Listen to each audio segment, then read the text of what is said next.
여러분 안녕하세요. 행복한 노후를 준비하는 금토연구소의 박종현입니다. 여러분 오랜만에 제 영상으로 인사를 드린 것 같은데요. 그동안 노트북이 고장이 나서 수리를 맡기느라 조금 영상 찍는 게 어려움이 있었고, 또 주말마다 요즘 날씨가 좋아서인지 일정들이 많아가지고 제가 이렇게 오랜만에 영상을 올려드리고 있습니다. 그래도 제가 한 달에 한 번은 꼭 월간 ETF 포트폴리오 영상은 빼먹지 않고 여러분들께 이렇게 보내드리려고 하고 있고요. 오늘도 벌써 이제 10월 말입니다. 올 한 해가 이렇게 이제 많이 저물어 가고 있는데요. 10월에는 또 여러 금융시장에 또 어떤 변동성이 있었던 것 같아요. 지난 10월 금융시장 한번 살펴보고 11월에는 또 어떠한 포트폴리오의 대응이 필요할지 여러분들께 제 의견을 말씀드리도록 하겠습니다. 자, 그러면 11월 ETF 포트폴리오 리밸런싱 지금 바로 시작하도록 하겠습니다. 자, 오늘도 어김없이 먼저 지난 10월 금융시장 상황을 좀 살펴보고 갈 텐데요. 일단은 지난 10월 금융시장을 한마디로 요약해 보라고 한다면 선진국, 특히 미국 시장과 국내 시장의 디커플링, 이렇게 표현을 해볼 수가 있을 것 같습니다. 주식시장을 살펴보면 다우, 나스닥, S&P 할 것 없이 거의 미국 주식이 나스닥을 제외하고는 사상 최고치 경신을 이제 지속하는 이런 모습들을 보였어요. 차트를 보면서 한번 말씀드려 볼까요? 자, 요게 바로 다우 35,000, 어이구. 그리고 나스닥도 고점 돌파를 했군요. S&P 3대 지수가 모두 사상 최고치를 경신을 했는데, 그에 비하면 국내 증시는 참 초라하기 그지없습니다. 코스피가 3,000이 깨지면서 2,970선까지 월간으로 1.61%가 하락을 했고요. 코스닥도 잠시 1,000선을 회복하는 듯 했지만 월말에 다시 빠지면서 전월보다는 조금 상승하긴 했지만 전체적으로 이 미국 시장의 강세와는 상당히 좀 비교될 정도로 부진한 모습들을 좀 보였습니다. 아무래도 최근에 이제 미국 시장에서는 계속해서 기업들의 실적이 좀 호조를 좀 보이는 부분들, 그리고 과거에도 보게 되면은 이제 테이퍼링, 이런 어떤 미국 통화 정책이 전환되는 시기에는 달러화가 조금 강세로 가거나 내지는 이른바 달러 캐리 트레이드 자금들, 즉 미국에서 낮은 금리로 펀딩이 돼서 그게 이제 신흥국이라던가 아시아 국가들로 이렇게 투자가 나갔다가 그런 것들이 이제 테이퍼링 내지는 이제 통화 긴축이 이루어지는 시기는 다시 환수되는 모습을 보이다 보니까, 과거에도 보면은 항상 이제 미국 시장과 한국 증시가 좀 디커플링 되었던 게 바로 이제 이런 테이퍼링 내지는 통화 정책이 좀 전환되는 시기였거든요. 이제 그런 것들이 요번에도 좀 어김없이 나타나지 않았나, 요렇게 조금 볼 수가 있을 것 같고요. 그리고 지난달 금융시장에서 가장 눈길을 끌었던 거는 바로 채권시장의 움직임이 아닐까 싶습니다. 지금 채권시장 같은 경우에 미국채 2년 금리가 월간으로 23bp, 엄청나게 올라간 거예요. 사실은 0.27이었던 미국채 2년이 0.50까지 올라갔고요. 미국채 10년 금리도 10bp 정도 상승은 하긴 했습니다. 근데 워낙 단기 쪽 금리가 크게 상승을 하다 보니까 어떻게 보면은 상대적으로 조금 안정적이었던 것처럼 이제 보이는 모습이었고요. 그리고 사실 국내 금리가 매우 쇼킹을 했는데, 지금 국고채 3년 금리가 2%를 넘어섰는데 그치지 않고 2.1까지 상승을 했어요. 지금 최근에 이 국고채 3년 금리가 2%를 넘어서는 거는 2018년 이후에 지금 처음이거든요. 한 달 동안 무려 47bp가 급등을 했고, 국고채 3년 금리도 2.25에서 2.57까지 30bp가 급등을 했습니다. 미국 시장 같은 경우는 커브가 좀 플랫해지는, 즉 단기 쪽 금리가 좀 오르고 장기 쪽 금리는 덜 오르는 현상이었다면, 국내 금리는 비슷하게 오르는 모습이었는데요. 요거 차트 보면서 좀 말씀드려 볼게요. 자, 여기 보시는 게 바로 양국의 수익률 곡선인데, 위쪽에 있는 파란색이 바로 이제 한국의 수익률 곡선이고요. 그리고 아래쪽에 있는 게 바로 이제 미국의 수익률 곡선입니다. 보시면은 지금 레벨 자체는 지금 전체적으로 다 상당히 한 10년짜리 만기까지는 커브가 상당히 스티프해요. 그러니까 가파르다는 얘기예요. 근데 10년 이상에서는 지금 커브가 국내도 조금 역전돼 있고, 미국 같은 경우도 20년 금리보다 30년 금리가 좀 낮습니다. 이제 이거는 어떻게 좀 해석을 해야 되냐면, 전체적으로 한 10년 이상, 20년 이상의 장기 쪽 영역은 사실은 좀 시장이 분할돼 있어요. 우리가 수익률 곡선을 설명하는 이론 중에 뭐 순수 기대 가설, 뭐 또 뭐뭐 가설 뭐 여러 개가 있는데, 그 중에 하나가 시장 분할 가설이라는 게 있거든요. 그러니까 시장이 분할돼 있다. 20년 이상의 초장기 채권을 투자하는 애들은 주로 연기금, 보험사 이제 이런 쪽이라 일반 투자자하고는 조금은 어떤 니즈가 달라요. 그래서 이들이 보기에는 20년 이상의 금리가 미국 기준으로 2% 이상, 국내 기준으로는 뭐 2.5% 이상이면 이거는 아주 훌륭한 레벨이다. 아주 장기에 걸친 평균 금리로 봤었을 때는 이 정도 금리를 30년짜리, 20년짜리 산다고 한다면 되게 좋은 금리대로 인식을 하다 보니까 지금 장기 쪽 금리는 상당히 좀 눌려 있고요. 반면에 이제 단기 쪽, 또 중기 쪽은 앞으로 이제 예상되는 그 통화정책의 긴축, 한국은행이 지금 10월에 금리를 동결했지만 이제 11월에는 금리를 올릴 걸로 생각이 되고요. 그리고 다음 주에 바로 11월 3일 날 FOMC 회의 있죠.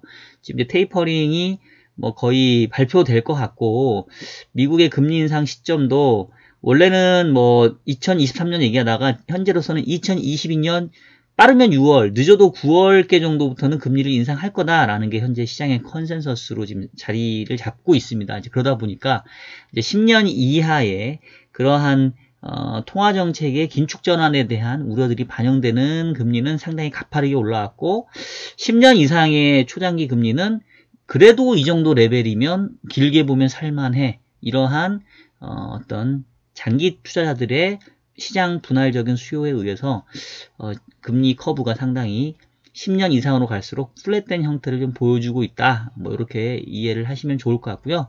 이 채권 관련해서는 이따가 이 투자 전략 얘기하면서 다시 한번 좀 말씀드릴게요. 자, 외환시장에서는 뭐 달러가 강해진 듯 했지만 왔다 갔다 하면서 결과적으로 조금 보합이었고요. 원달러 환율은 한때 1200원 올라갔던 게 1168원까지 하락을 하면서 다소 조금 그동안에 과하게 올라왔던 부분들을 조금 이렇게 되돌리는 모습들을 보였습니다. 그리고 원자재 시장이 10월 달에 모두 강세를 보였는데요. 특히 원자재 중에서도 유가의 뭐 상승세가 상당히 두드러졌습니다. 지금 보시는 것처럼 유가를 보시면 지난 8월 중순에 61분까지 떨어졌던 게 지금 83불, 순식간에 20불 넘게 올라갔는데, 사실은 8월 중순 이후에 유가가 급등세를 보이면서 이게 바로 글로벌 금리를 끌어올렸던 아주 핵심적인 요인이었다고 볼 수 있을 것 같아요.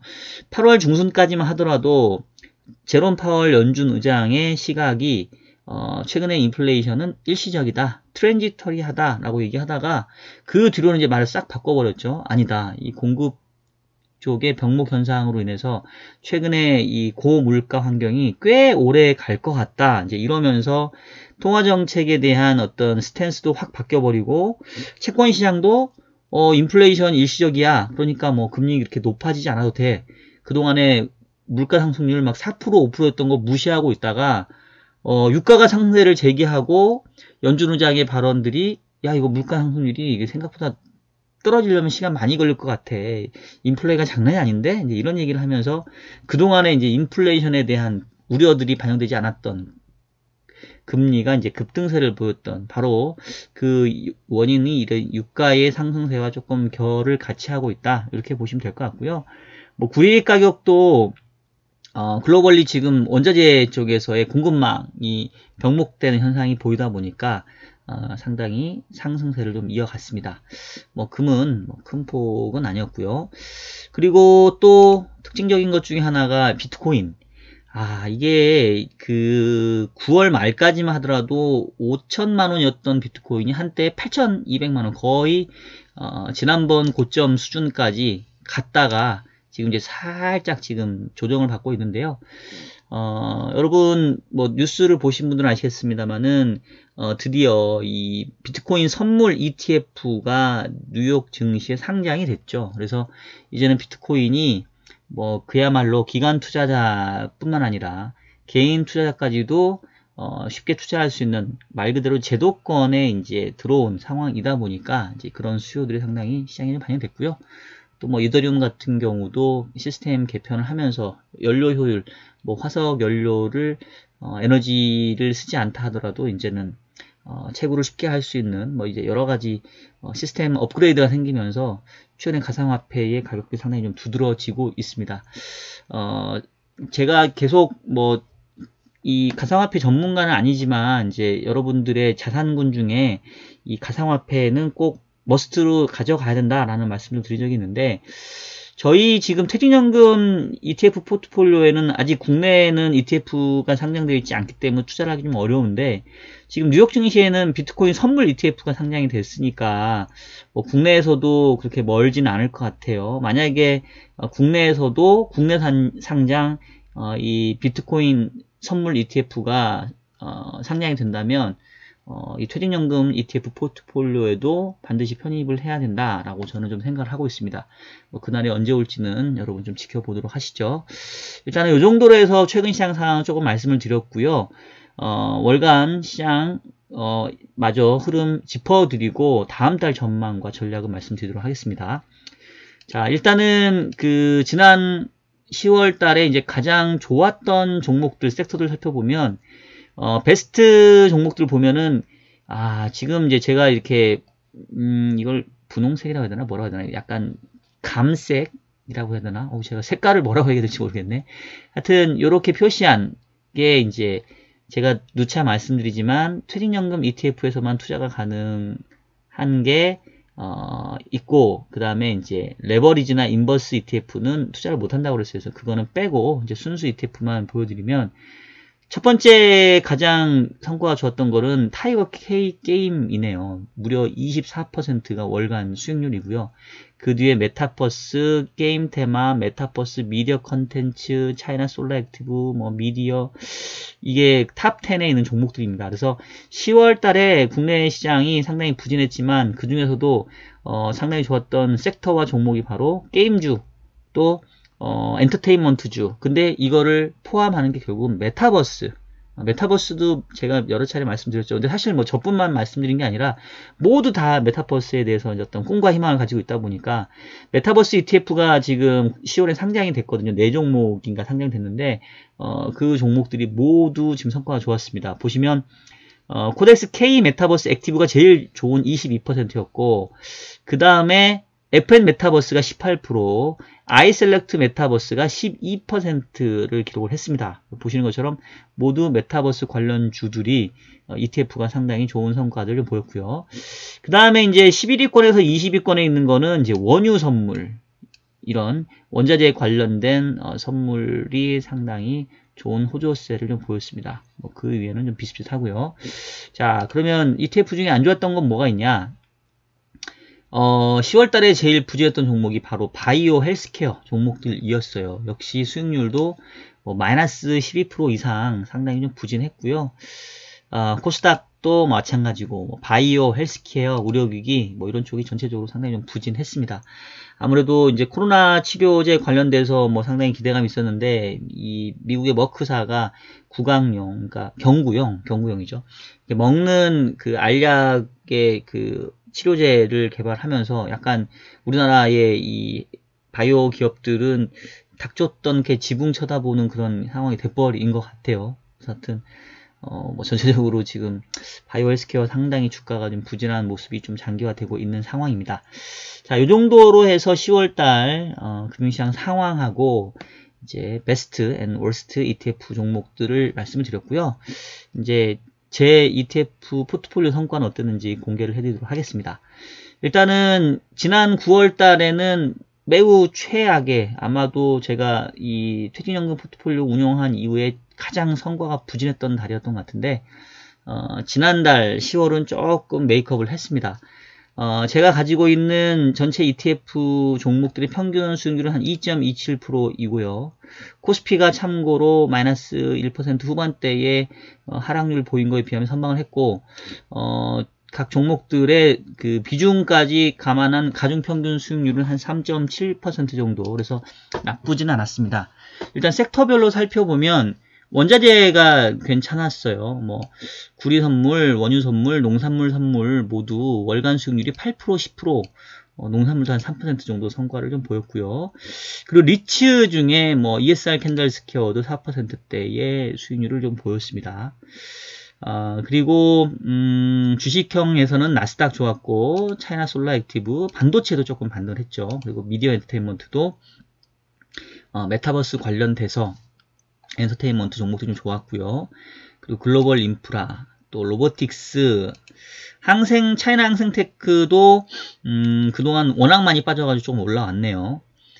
그리고 코덱스 자동차도 최근에 이 자동차 차량용 반도체의 공급망 부족이 조금은 완화된다 이러면서 조금 반등을 줬습니다. 베트남 괜찮았고요. 게임 산업이 확실히 지난달에 가장 큰 위너였죠. 저도 코덱스 게임 산업을 한 2.25% 정도 들고 있다 보니까 월간 수익률이 20%였고 전체 포트에 기여하는 부분은 상당히 좀 컸습니다.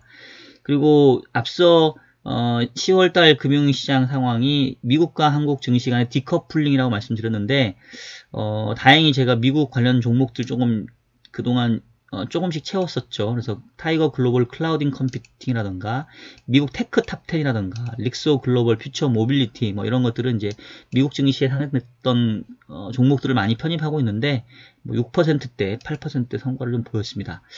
이게 이제 조금 저의 포트폴리오 성과에 기여했던 요인이었고, 까먹었던 것들을 살펴보면 일단은 뭐 코덱스 건설, 신재생 액티브, 전체적으로 2차전지도 그동안 워낙 많이 올라가지고 10월 달에는 조금 조정을 받는 양상이었어요. 그리고 여행 레저도 그동안 상승폭이 좀 가팔랐기 때문에 이제 위드 코로나가 눈앞에 보임에도 불구하고 약간 차익 실현 매물이 나온 것 같습니다. 타이거 헬스케어 상당히 조금 부진한 모습 계속 말씀을 드렸고요. 제가 가지고 있는 ETF 중에 제일 안 좋아요. 지금 월간으로도 마이너스 9%고 누적도 마이너스 27%입니다. 다만 비중이 뭐 1.66 정도밖에 안 돼서 뭐 그렇게 크게 나쁘지는 않은데 어쨌든 간. 자, 그리고 문제의 ETF가 바로 두 종목인데 10월 달에 저의 ETF 성과를 많이 까먹었던 게 바로 하나로캡 초장기 국고채 그리고 KB스타 국고채 30년 이넨스드입니다. 월간 수익률이 마이너스 4%, 마이너스 6%이고요. 저는 또 비중이 7%로 단일 종목 치고는 매우 커요. 제일 높은 비중 차지하고 있기 때문에 9월에 이어서 10월 달에도 포트 성과를 아주 많이 까먹었습니다. 사실은 조금 창피하기도 하고 좀 부끄럽기도 하고 계속해서 초장기채 ETF를 제가 추천을 좀 드렸었는데 10월 달에 너무 많이 깨져가지고 사실은 저도 좀 멘붕이에요. 다른 종목들이 그나마 좀 메이크업을 해줬지만 이 종목 비중이 이렇게 높은데 4% 6% 깨지면 특히 채권에서 이건 상당히 매우 저도 좀 난처한 상황인데요. 어떻게 할지는 제가 조금 뒷부분에 다시 좀 말씀을 드리도록 하겠습니다. 전월 달에 리밸런싱 성과를 보면 일단 제가 이제 축소했던 게 차이나 전기차 솔라 액티브인데 이거 워낙 수익률 좋아가지고 뺐더니만 전월달에 또 13% 올라버렸네요. 그러니까 이것도 사실 잘못 뺐죠. 그래도 여전히 비중이 뭐 2.1% 나쁘진 않은데 어쨌든 뭐 냅둘 걸 그랬나봐요. 다른 걸 샀는데 뭐 그게 그렇게 많이 올라오진 않았습니다. KB스타 중기 우량 회사채도 제가 줄이면서 이제 초장기채로 갈아타는 거였는데 뭐 상대적으로 좀 덜 터지는 상황들. 반면에 이제 비중 확대하고 이제 신규 였던 게 신규로 잘한 거는 원유 선물 ETF 산 건 잘한 것 같아요. 이제 제가 한동안 원유 선물 너무 올라서 뺐다가 도저히 안 되겠다 싶어서 다시 넣었는데 뭐 그래도 전월달에 10%나 좀 올라가 줬네요. 다만 이제 제가 샀던 날 기준으로는 한 5.8% 좀 상승을 했고요. 그 다음에 코덱스 미디어 엔터테인먼트 그때 이제 카카오하고 네이버 워낙 많이 빠져가지고 그거를 좀 사겠다 싶어서 샀는데 뭐 사실 카카오하고 네이버 부분들도 뭐 조금 회복했긴 했지만 이제 엔터테인먼트 쪽에서 워낙 많이 올라오면서 좀 성과에 기여를 했습니다. 역시 이제 문제가 됐던 게 하나로캡 초장기체하고 KB스타 9930년 이넨스는 비중을 늘렸는데 더 빠졌으니까 상당히 조금 참혹한 성과였고요. 코덱스 건설도 지난달에 상당히 좀 부진했습니다. 전체적으로 지난달에 리밸런싱 전략은 뭐 냉정하게 얘기하면 실패했다라고 말씀을 드릴 수 있겠고요.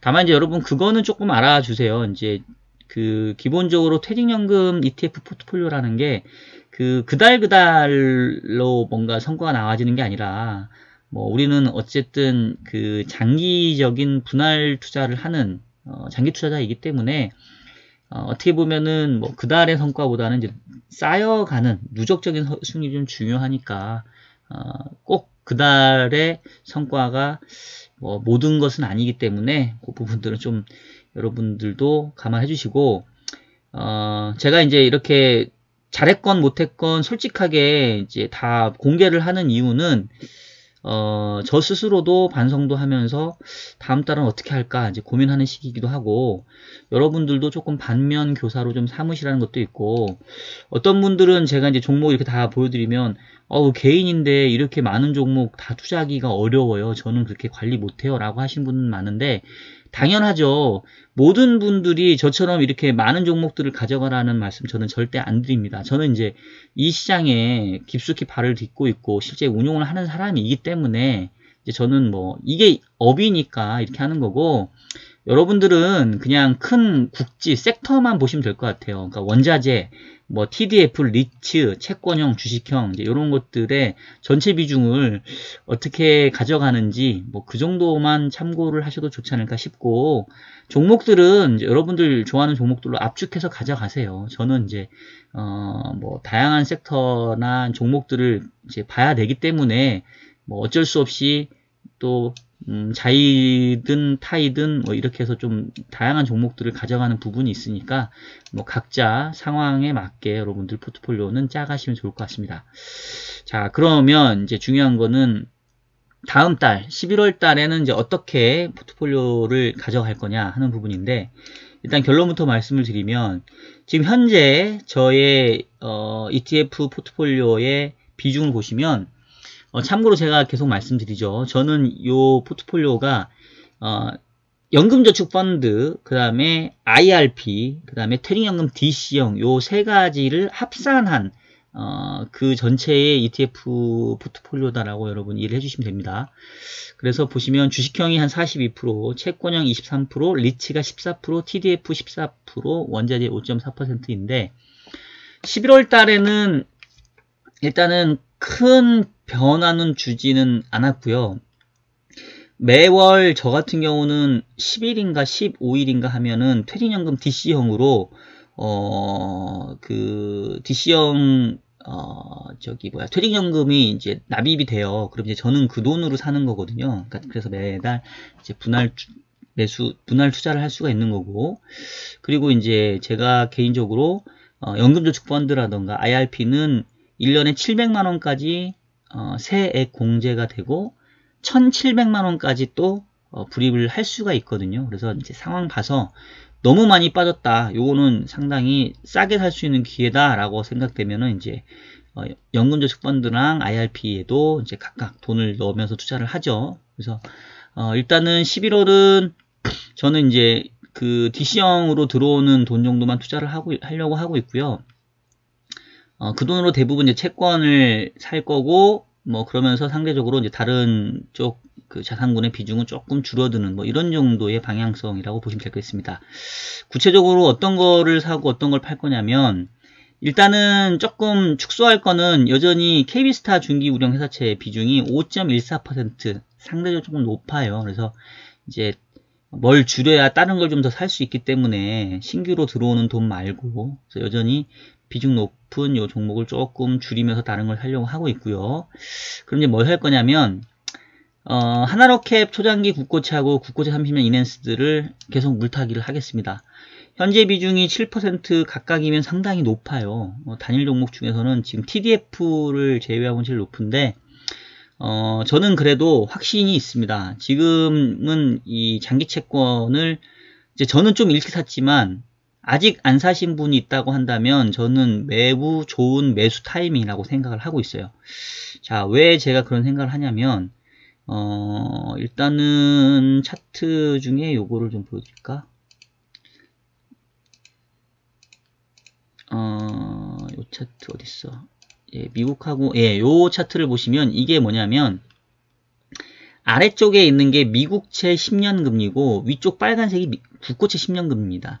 근데 보시면 뭐 사실 국고채 10년이나 미국채 10년이나 궤적은 비슷해요.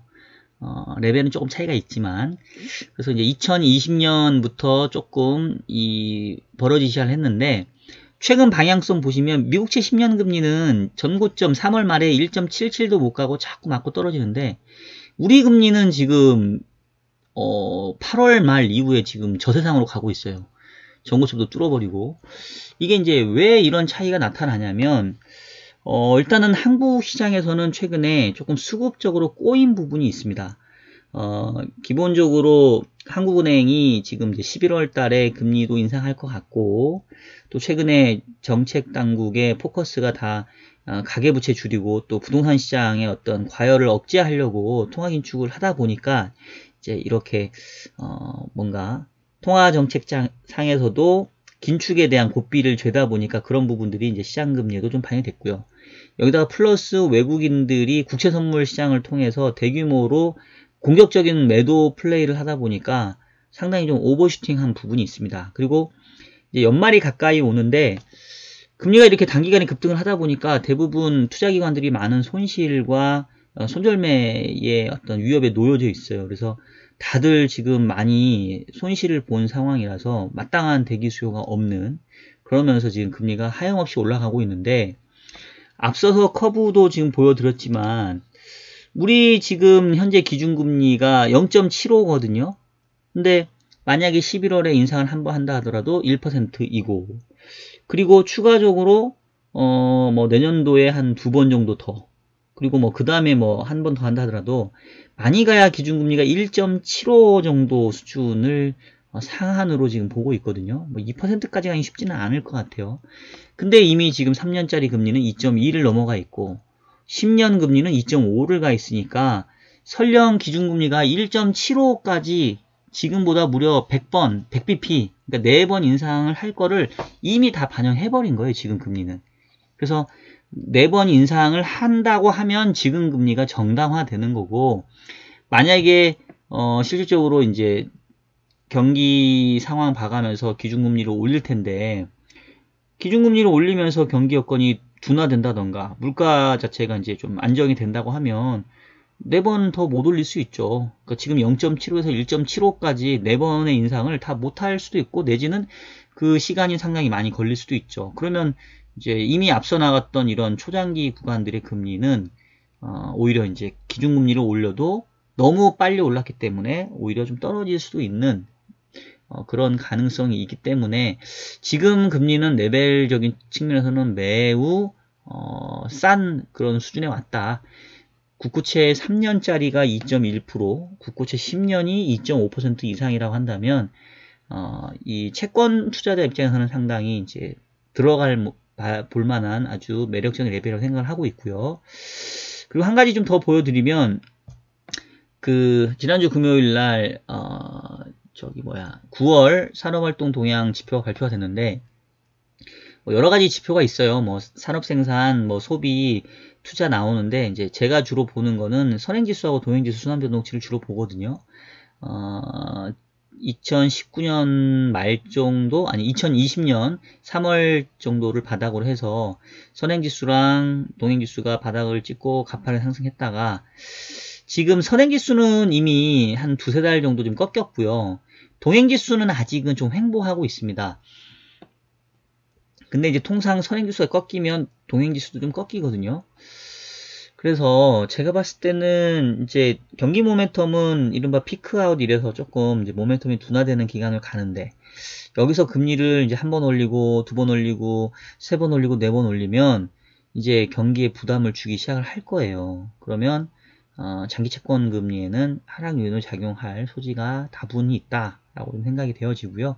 지금 이제 11월부터 위드 코로나가 시작이 되니까 아마 민간 소비들은 조금 늘어날 수 있을 것 같긴 한데, 전체적으로 수출 증가율이 좀 떨어져 내려오기 때문에 우리나라 성장률 자체적으로는 크게 높이긴 어렵습니다. 이미 지금 3분기 성장률이 낮아지면서 올해 연간 성장률 4%가 조금 어려운 거 아니냐, 뭐 이런 얘기가 나오고 있죠. 연말을 지나서 내년도 초에 가게 되면 훨씬 경기 둔화에 대한 우려가 다시 커질 수 있다고 보여지고요. 그렇다고 보면은 지금 당장은 연말을 앞두고 이 기관 투자자들이 상당히 손실의 부담 때문에 잘 못 사고 있고, 연말을 어떻게든 넘기자 하고 있지만, 해가 바뀌어가지고 내년도 되면 그때부터는 이제 뉴 머니가 들어오기 때문에 채권 쪽에서도 상당한 자금 집행이 있을 수 있거든요. 그래서 개인 투자자분들은 최근에 채권에 대해서 별로 관심이 없었던 분들은 제가 봤을 때는 지금은 채권 쪽에 한번 투자를 해볼 만하다. 그리고 종목들 중에서는 상대적으로 장기 채권이 괜찮다. 그래서 하나로캡 KB스탁보트 30년 요거를 한번 투자를 해보시고요. 저처럼 일찍 사는 사람들이 이렇게 손해를 보고 있으니까 새로 사는 분들은 조금 낫지 않을까 싶습니다. 그래서 전체적으로는 방향성은 여전히 주식 쪽을 더 늘리긴 좀 그렇고요. 이제 조금 전체적인 비중은 저는 이제 주식형은 조금 줄이고 채권 쪽은 좀 늘리는 형태를 저는 일단은 좀 바라보고 있고, 제가 계속 시황을 말씀드릴 때는 미국 시장은 좀 더 갈 수 있다고 봐요. 사실 미국은 뭐 나스닥 같은 경우는 보시면 뭐 제대로 추세적으로 주가가 빠진 적이 없어요. 그냥 뭐 더 오르냐 덜 오르냐의 문제였는데, 이제 미국은 워낙 성장 기업들이 많고 얘네들은 뭐 정말로 기업하기 너무너무 좋은 환경이죠. 그리고 뭐 글로벌 경기가 안 좋다고 하면 이제 달러가 강해지면서 또 오히려 자금이 환류되는 그런 부분도 있는데, 신흥국들 특히 이제 한국 같은 뭔가 그 제조업에 좀 뭔가 이렇게 집중되어 있는, 특히 또 최근에 중국 쪽 모멘텀이 떨어진 상황에서는 제가 봤을 때는 뭐 반등이 이렇게 쉽지는 않아 보입니다. 지금 코스피가 3000선까지 깨고 내려왔는데 뭐 그렇다고 해서 2900 이하, 2800 뭐 이렇게까지 급락할 것 같지는 않아요. 근데 이제 저는 계속 박스 정도로 보고 있고, 전체적으로 뭐 연말까지는 특히 내년도 한 상반기 1분기까지는 경기 모멘텀은 둔화되는데 이 물가에 대한 부담 때문에 한국은행은 좀 금리를 올리는, 통화를 긴축하는 그런 상태에서 위험자산인 주식이 쉽게 뻗어나가기는 좀 어렵다. 그리고 지금 전체적으로 뭐 반도체도 현재 디램 가격, 고정거래가가 지금 빠지고 있는 상황인데 뭐 여기서 얼마만큼 대형주들이 올라갈 수 있겠느냐. 이런 상태에서는 뭐 코스닥 같이 중소형 종목 위주의 종목 장세가 나타날 가능성이 크고, 뭐 이 안에서 그 뭔가 테마와 모멘텀을 가지고 있는 종목들이 이제 돌아가면서 두더지 장세처럼 올라가겠죠. 얼마 전까지만 하더라도 2차전지 소재가 막 올라가다가 또 한동안 쉬면서 이제는 그 메타버스 관련된 뭐 컨텐츠, 게임주 뭐 이런 거 쫙 올라가는데, 이게 또 이제 한 턴 돌면 또 새로운 것들이 이제 올라오겠죠. 근데 보면 이게 전체 시장을 막 끌고 가기보다는 이제 들쑥날쑥 하는 형태이기 때문에 종목 장세로 현재 시장은 좀 봐야 될 것 같고요.